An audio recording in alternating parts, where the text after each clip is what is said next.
Aussi également, c'est la corruption et le népotisme dont on parle beaucoup, la lutte contre la corruption, qui tarde encore à produire ses effets. Salif, moi, lorsque je suis venu, c'était l'un des points que je visais. Ça me permet d'ailleurs de dire à mes cousins, Koulibaly, il faut rectifier quelque chose. Quoi, t'étais quoi? Comme on connaît, moi, il faut n'être d'où même, on va être d'où on est. Il faut monter dans mon gants 5 ans. Si la justice te condamne, moi je te condamne. Mais sortir à la télé ou sortir dans les journaux pour accuser des pères de famille et tout, je dis que je ne suis pas pour ça. Moi, je ne prends pas. Et je ne laisserai personne prendre non plus. Quand tu étais à fond, il faut il faut data.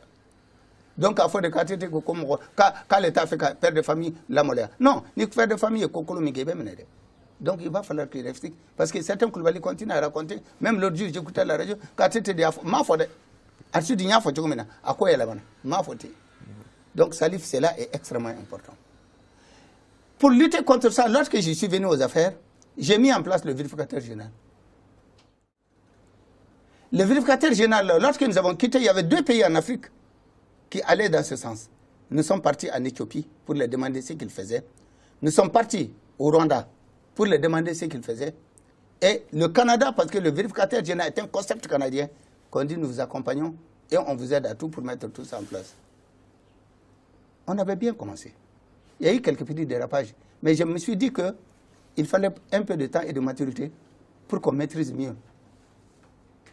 Et cela était extrêmement important et c'était un outil. Mais lorsqu'on est parti dans certains pays, c'est ce qu'ils nous ont dit, vous êtes trop audacieux. Comment est-ce qu'on peut confier pendant 7 ans à des hommes, triés sur le volet, soit-il, pour qu'ils s'occupent du problème de la lutte contre la terreur? Nous pensons que c'était trop. En tout cas, nous, on ne vous suit pas. Les 2 pays qui n'étaient pas loin de nous, c'était l'Éthiopie et le Rwanda. Mais ça, c'était un instrument qu'on avait. Mais au-delà de tout ça, Salif, la lutte contre la corruption, ça prend depuis l'école. Nous, lorsqu'on était dans les petites classes, on avait 2 exercices classiques. Instruction civique et morale. On nous apprenait. Et même les petits livres qu'on nous donnait, c'était toujours, l'histoire tournait toujours à la punition d'un voleur ou d'un menteur. Et mettait en exergue les vertus. C'est un livre. Lorsque nous voulons lutter contre la corruption, ça commence en famille d'abord, dans l'éducation familiale. Plus tard, on remonte à l'école. Et plus tard, on remonte dans les quartiers. Et plus tard, on forme.